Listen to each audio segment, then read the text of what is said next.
Ngithanda ukuthi-ke ngubingelele ngiphinde-ke futhi ngikwamukele khona la ku-Backspace. Sengiphinde ngabuya-ke futhi ney'ndaba-ke ey'thinta ezediski. Hlala nami ngikuzele nazo. So namhlanje-ke mbukeli ngiphethe udaba oluthinta-ke umqeqeshi wayo-ke iPolokwane City, yena-ke uPhuthi Mohafe.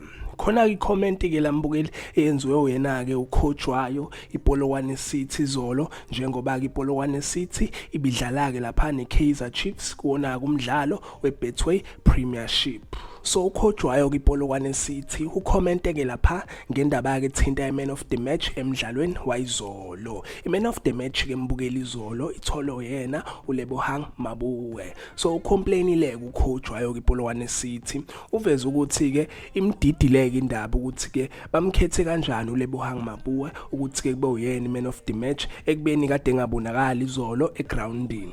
Uthi kunabadlali bayo iPolokwane City abadlale kangcono izolo kunaye kuLebohang Mabuye, and ubese veza ukuthi-ke izolo amabhola amaningi ade bewawina ade bewathatha kuyena yena kuLebohang Mabuye.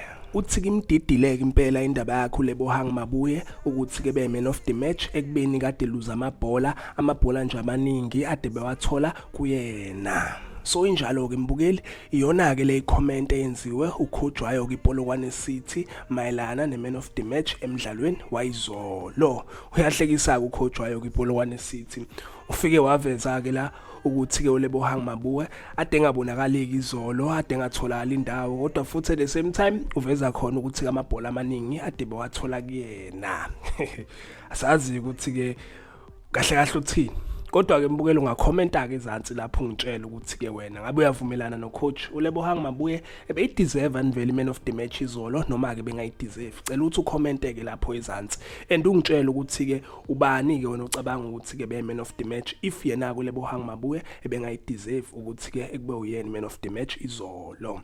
So yizo-ke lezi-ke mbukela iy'ndaba ade ngiphathele zona, iy'ndaba-ke nje isematheni ey'thinta-ke idiski la eMzansi. Ake ngithi-ke nje danke, ngiyazi bongela.